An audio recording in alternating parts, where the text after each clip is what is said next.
Software को सबसे पहले ओपन करना है। जैसे ही सॉफ्टवेयर ओपन हो जाएगा तो यहाँ पे एग्जिट का बटन आपको शो होगा, इस पे आप क्लिक करेंगे, कंपनी की लिस्ट में आ जाएंगे।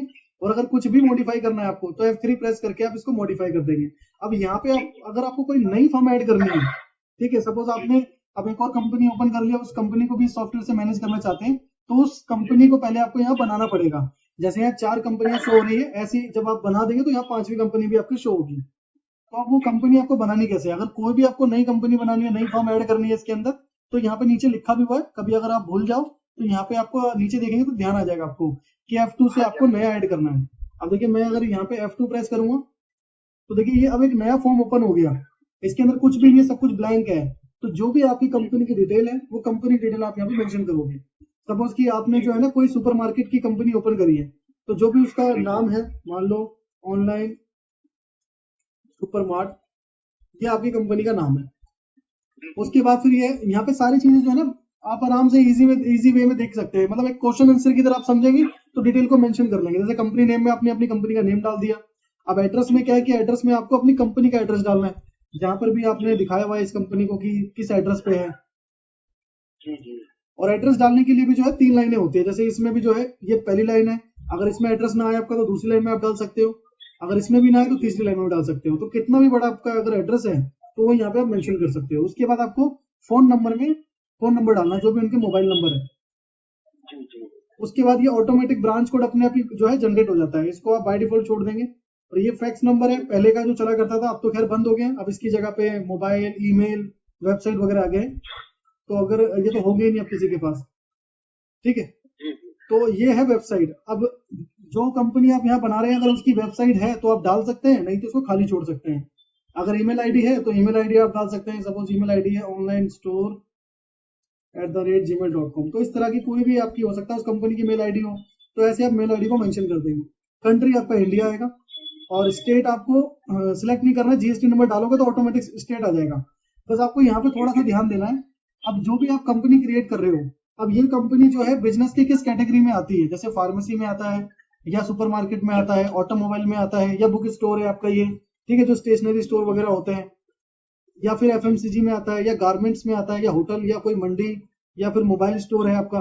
तो ये जो है आपको सिलेक्शन करना है बड़े ध्यान से, क्योंकि जो भी आप ये सिलेक्शन कर देंगे उसके अकॉर्डिंग सॉफ्टवेयर अंदर कस्टमाइज हो जाएगा ऑटोमेटिक। अगर आपने फार्मा सेलेक्ट कर दिया तो अंदर आपको बैच एक्सपायरी दिखना स्टार्ट हो जाएगा। अगर आपने सुपरमार्केट कर दिया तो आपको एमआरपी और बारकोड दिखना स्टार्ट हो जाएगा। अगर आपने मोबाइल कर दिया तो मोबाइल में सीरियल नंबर और ईएमआई नंबर मेंटेन होता है, तो वो दिखना स्टार्ट हो जाएगा आपको। अगर आपने ज्वेलरी कर दिया तो ज्वेलरी में जो भी पॉलिश चार्ज होते हैं, मेकिंग चार्ज होते हैं, ये सब दिखने स्टार्ट हो जाएंगे आपको। और होटल में जो है डेज दिखने स्टार्ट हो जाएंगे, डेज, टाइम, इस तरीके से। तो ये क्या है, बिजनेस टाइप है। जो सिलेक्शन आप कर लोगे अंदर उसी की तरह, उसी के जो भी उसके फीचर्स होंगे ऑटोमेटिक अपने आप ही कस्टमाइज हो जाएगा। सुपरमार्केट में मेडिसिन भी आ जाता है, सब कुछ आ जाता है। हाँ, तो अंदर बिल्कुल उसके लिए क्या है कि अगर आपका बिजनेस ट्रेड, जो बिजनेस कंपनी का नाम एक ही है, लेकिन उसके अंदर आप 2 ट्रेड डीलिंग करते हैं, आप उसमें फार्मास्यूटिकल्स के प्रोडक्ट भी बेच रहे हैं और ग्रोसरी के प्रोडक्ट भी बेच रहे हैं, तो फिर ये जो है अंदर जाके कस्टमाइज हो जाता है, अंदर जाके आपको कस्टमाइज कराना पड़ता है। बट इसमें भी आपको सिलेक्शन करना है कि प्राइमरी क्या है आपका। अब सपोज की प्राइमरी जो है आपका फार्मेसी है, तो आप यहाँ पे फार्मेसी सेलेक्ट करेंगे तो अंदर आपका ये कस्टमाइज हो जाएगा कि आप सुपरमार्केट के प्रोडक्ट भी इसके अंदर ऐड कर सकते हैं, उसकी बिलिंग कर सकते हैं। और अगर आपका प्राइमरी जो है सुपरमार्केट है तो सुपरमार्केट लेंगे। अब ये प्राइमरी सिलेक्शन का जो रोल है वो ये है कि जो भी आप प्राइमरी सेलेक्ट करेंगे तो उसके अकॉर्डिंग आपको रिपोर्ट दिखेगी ज्यादा। जैसे अगर आपका प्राइमरी सुपरमार्केट है तो आपको ज्यादा नीड होगी कि मेरे को सुपरमार्केट के अकॉर्डिंग जितनी भी जो रिपोर्ट्स होती है वो रिपोर्ट आपको दिखे, ज्यादा से ज्यादा रिपोर्ट दिखे। तो इसीलिए अगर आप 2 ट्रेड के बिजनेस के काम अगर कर रहे हैं एक ही कंपनी के अंदर, तो उसमें आपको जो है उसको सिलेक्ट करना है जो प्राइमरी है आपका, और जो सेकेंडरी है वो सॉफ्टवेयर के अंदर कस्टमाइजेशन हो जाएगा। ठीक है, तो सपोज जो हम ये कंपनी बना रहे हैं, ये कंपनी आपकी सुपरमार्केट है, तो मैंने यहाँ पे सुपरमार्केट सेलेक्ट कर लिया, और उसके बाद ये अपने आप इंग्लिश आ जाएगा। और ये आपको सेकेंडरी ही रखना है, सेकेंडरी बैच, एमआरपी, साइज। ये कह रहा है कि आपको सेकेंडरी स्टॉक में क्या मैनेज करना है।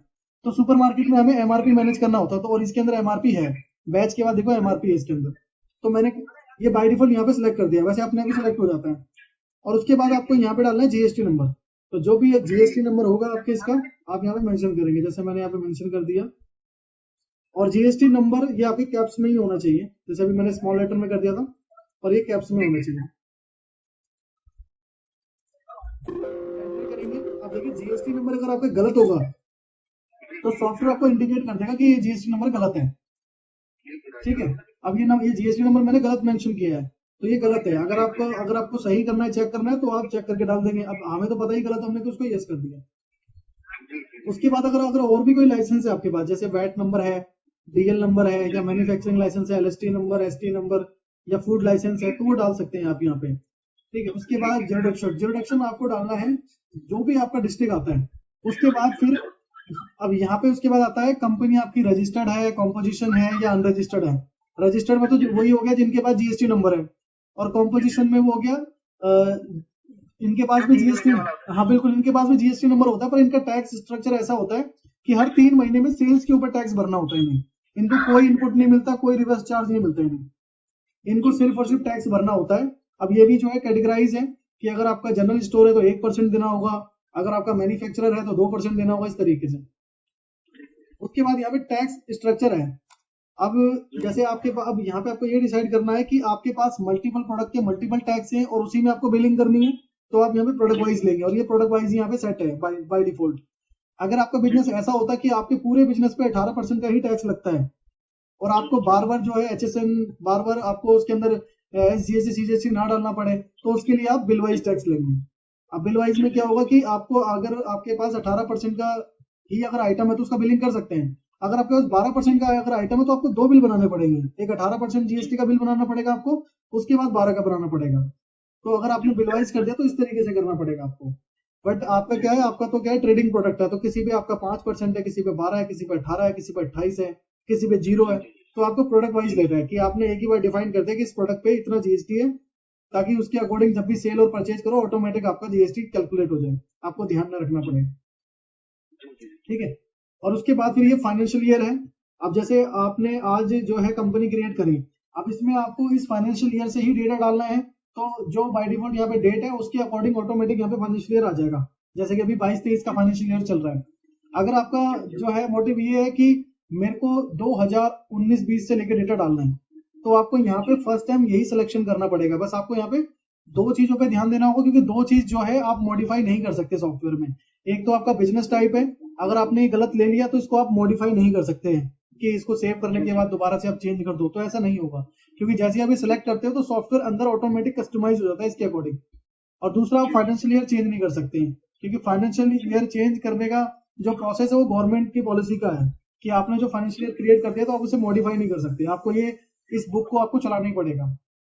तो अगर आपको कोई पुराना डेटा अगर एंटर करना है तो पुराने डेटा के अकॉर्डिंग आपको फाइनेंशियल ईयर बनाना है। सपोज कि आपको 2019 का डेटा चलाना है इसमें, तो 2019 का जो फाइनेंशियल ईयर आता है वो 2018 से जुड़ा हुआ आता है। जैसे कि आप 2019 में भी डिपेंड करती है कि कब से डेटा चढ़ाना है आपको। अगर मई से चढ़ाना है तो आपका फाइनेंशियल ईयर बनेगा 19-20 का। अगर आपको 2019 में फरवरी का डेटा चढ़ाना है तो आपका फाइनेंशियल ईयर बनेगा 2018-19 का पहले, क्योंकि अप्रैल से पहले जो है वो ईयर काउंट होता है, अप्रैल के बाद नेक्स्ट ईयर काउंट होता है। हाँ, तो अब जैसे कि अगर आपको सपोज कि 2019 के मई से डेटा चढ़ाना है तो आप क्या करेंगे, आप यहाँ पे 01/04/2019, अब ये 2019 क्योंकि ये मई जो है अप्रैल के बाद आ रही है। ठीक है, अगर ये मार्च का होता तो मेरे को 2018 यहाँ पे क्रिएट करना पड़ता पहले। ठीक है, तो ये करने के बाद अब ये फाइनेंशियल कब तक चलेगा, आपका 20 तक चलेगा, तो 31/3/2020।